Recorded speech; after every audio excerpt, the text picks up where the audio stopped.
Sir, you said during the campaign you had concepts of a plan. Do you have an actual plan at this point for health care? Yes, we have concepts of a plan that would be better. Still just concepts? Do you have a fully developed plan? Let me explain.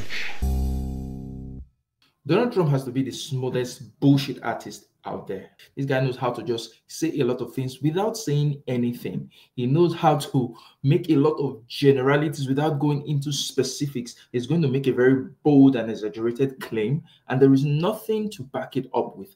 And people just buy everything he says. They just eat it up. They just eat out of his laps, and nobody is able to question him effectively to say, how are you going to do this? And this interview that he had with NBC a few days ago just highlights how empty Trump is. I have never seen an interview where Trump is talking about policy positions, where he explains his route to his policies, how he's going to achieve these things. But all he just does is to make these very bold and wild claims that he's going to do this, going to do that, and nothing ever gets done.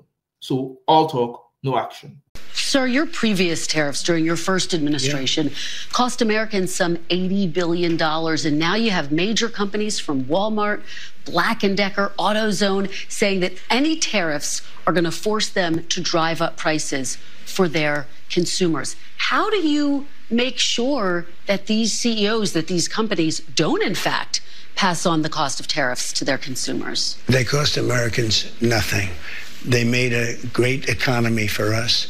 They also solve another problem. If we were going to have problems having to do with wars and having to do with other things, tariffs, I have stopped wars with tariffs by saying, you guys want to fight, it's great, but both of you are going to pay tariffs to the United States at 100%. Now, that's just absolute nonsense. American companies are literally telling you that this tariff is going to cause them to raise their prices. Some of them are already raising their prices. And the last time you did it with China, you had to bail out farmers because of the retaliatory tariffs that China imposed. So how can you, in all honesty, just simply make this claim? Now, he doesn't explain how his policy is not going to cause inflation. He doesn't explain that, how it's not going to lead to higher prices. He just simply says, no, it's not going to. How does that make any sense? And then he's saying that he stopped wars with tariffs. Now, he doesn't give you specifics of which wars, which conflicts, countries were involved, that he told them that if you're going to fight, I'm going to impose tariffs on you. Nothing, no specifics. He just creates things out of thin air, things that you can never possibly verify.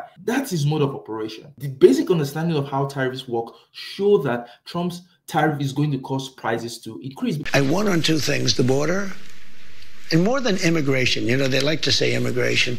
I break it down more to the border, but I won on the border and I won on groceries. It's a very simple word, groceries. Like almost, you know, who uses the word? I started using the word, the groceries. When you buy apples, when you buy bacon, when you buy eggs, they would double and triple the price over a short period of time.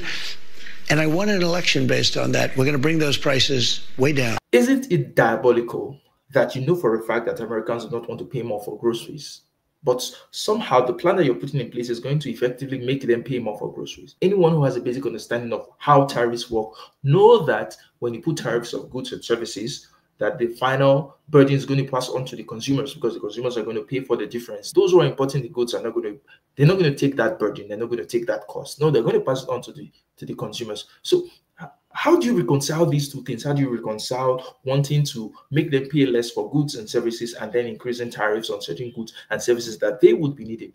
Remember the last time that Trump did this, that he had to start paying subsidies to farmers because they were hit bad by Trump's tariffs. This literally makes no sense. You said during the campaign you had concepts of a plan. Do you have an actual plan at this point for health care? Yes, we have concepts of a plan that would be better. Still just concepts? Do you have a fully developed plan? Let me explain. Is this guy serious? For 8 good years, you're still running with concepts of a plan. You said that Obamacare was a terrible idea. You said it was bad policy, that you're going to repeal and replace it. And for 8 years, you're still running with concepts of a plan.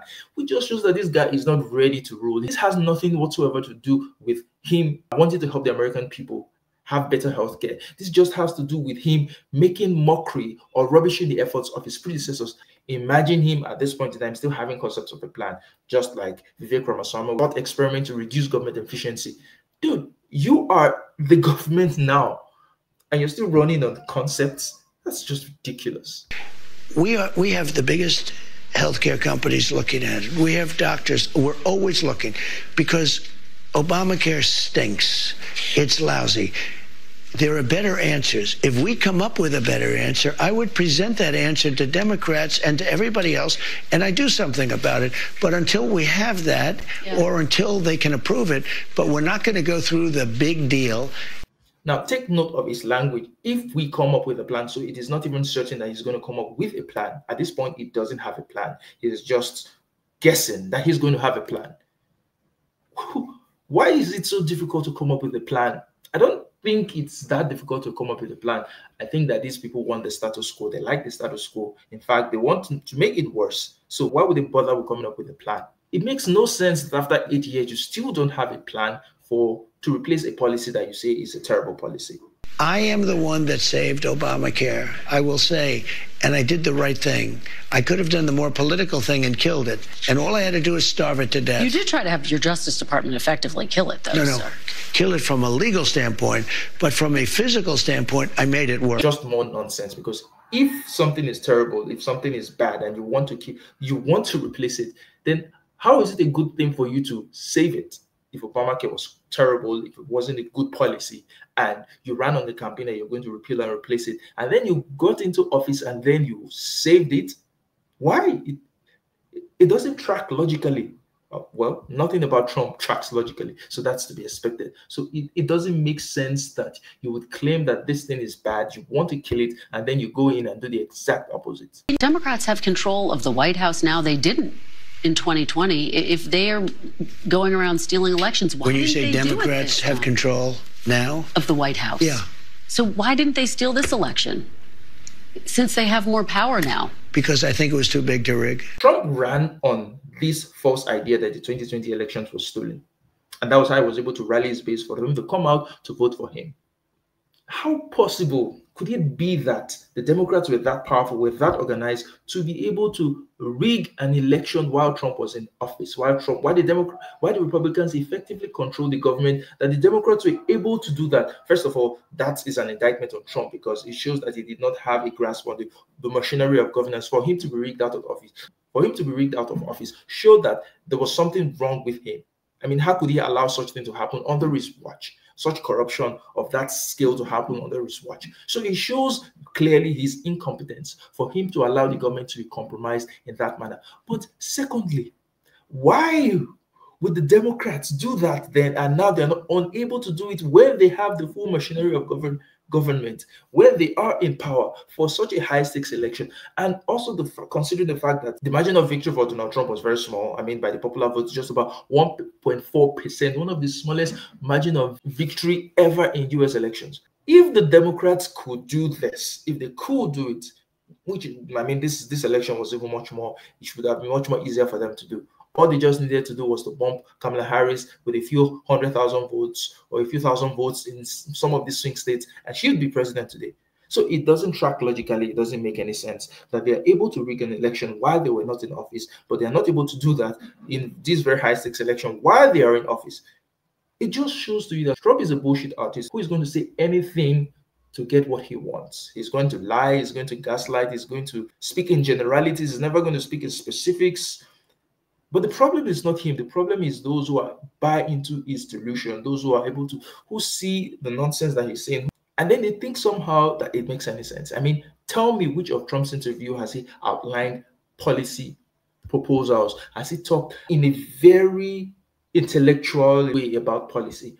Has he talked in a very intelligent way about policy? He just makes very general statements and he makes promises. Many of these promises he doesn't keep. He's going to build a wall, he's going to pay for it. None of that happened. He's going to drain the swamp. None of that happened. So he's all talk, no action. So that's the video. Tell me what you think about this. Tell me whether you think that there's anything substantive in what Trump has said, or this is just business as usual, all talk, no action.